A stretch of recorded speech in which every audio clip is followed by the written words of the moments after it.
Saya mahasiswa dari Universitas Banda Neira, Fakultas Perikanan, tepatnya Prodi Sosial Ekonomi Perikanan.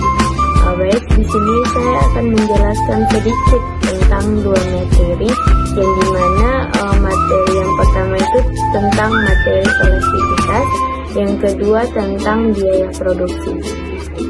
Baik, kita masuk ke materi yang pertama, yaitu elastisitas. Jadi elastisitas itu dalam sebuah ekonomi, yaitu mengukur seberapa responsif kuantitas yang diminta atau ditawarkan terhadap perubahan variabel ekonomi seperti harga dan permintaan. Di sini elastisitas terbagi menjadi tiga, yaitu elastisitas harga, elastisitas pendapatan, dan yang terakhir elastisitas silang. Baik, kita masuk ke elastisitas harga. Jadi elastisitas harga adalah permintaan mengukur seberapa perubahan jumlah barang yang diminta akibat perubahan harga barang tersebut. Di sini ada rumusnya juga, yaitu F sama dengan presentasi perubahan jumlah yang diminta dibagi dengan presentasi perubahan harga. Baik, kita masuk ke elastisitas pendapatan, yang dimana mengukur perubahan permintaan terhadap perubahan pendapatan konsumen. Di sini juga ada rumusnya, yang dimana Y sama dengan presentasi perubahan jumlah barang yang diminta dibagi dengan presentasi perubahan pendapatan. Baik, kita masuk ke elastisitas yang terakhir, yaitu elastisitas silang. Jadi elastisitas silang yaitu mengukur perubahan permintaan suatu barang akibat perubahan harga barang lainnya. Di sini juga ada rumusnya, yaitu EXY sama dengan presentasi perubahan jumlah barang X yang diminta dan dibagi dengan presentasi perubahan harga barang Y.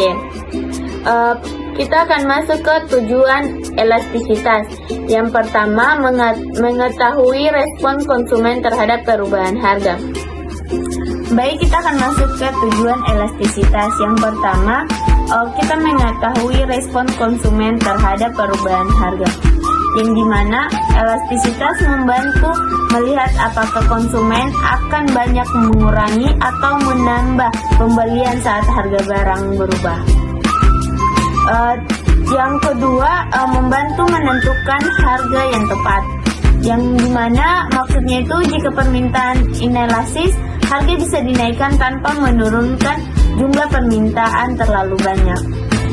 Yang ketiga, yaitu mengetahui jenis barang berdasarkan pendapatan, yang dimana elastisitas pendapatan menunjukkan apakah barang termaksud barang normal atau barang inferior dan barang mewah. Yang keempat, mengetahui hubungan antar barang, yang dimana maksudnya itu elastisitas membantu menentukan apakah dua barang itu termaksud barang substitusi atau barang komplementer. Baik, kita masuk ke kesimpulannya, yaitu elastisitas harga menunjukkan pengaruh perubahan harga terhadap permintaan. Sedangkan elastisitas pendapatan menunjukkan pengaruh perubahan pendapatan terhadap permintaan. Dan yang terakhir, elastisitas silang, yang dimana menunjukkan hubungan antara dua barang, yang dimana barang substitusi dan barang komplementer. Baik, kita masuk ke materi yang kedua, yaitu tentang biaya produksi. Jadi pengertian biaya produksi yaitu seluruh pengeluaran yang dilakukan perusahaan untuk memperoleh faktor-faktor produksi dan bahan mentah dalam menghasilkan barang dan jasa. Di sini kita masuk ke biaya produksi jangka pendek. Dalam jangka pendek terdapat faktor tetap dan faktor variabel. Di sini ada jenis-jenis biaya, yang dimana biaya tetap, biaya variabel, biaya total, biaya rata-rata, dan biaya margin. Kita akan masuk ke biaya produksi jangka panjang.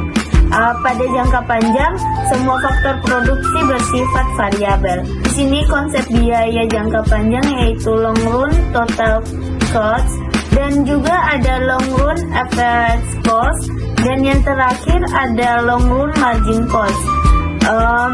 Di sini ada perbedaan jangka pendek dan jangka panjang. Jangka pendek yaitu sebagai faktor tetap, ada biaya tetap dan penyesuaian terbatas. Sedangkan jangka panjang ada semua faktor variabel, tidak ada biaya tetap, dan kapasitas dapat diubah sepenuhnya. Di sini juga ada faktor yang mempengaruhi biaya produksi. Ada 5. Yang pertama, harga faktor produksi. Yang kedua, efisiensi tenaga kerja dan teknologi. Dan yang ketiga, skala produksi. Dan yang keempat, kebijakan pemerintah. Dan yang terakhir, ketersediaan bahan baku dan infrastruktur. Jadi kesimpulannya yaitu biaya produksi mencakup seluruh pengeluaran untuk menghasilkan barang atau jasa. Dalam jangka pendek terdapat faktor tetap dan variabel. Sedangkan dalam jangka waktu panjang semua faktor dapat diubah. Pemahaman konsep ini penting untuk efisiensi dan maksimalisasi laba. Baik, itu saja penjelasan dari saya tentang materi elastisitas dan materi biaya produksi. Baik, terima kasih teman-teman. Jangan lupa nonton.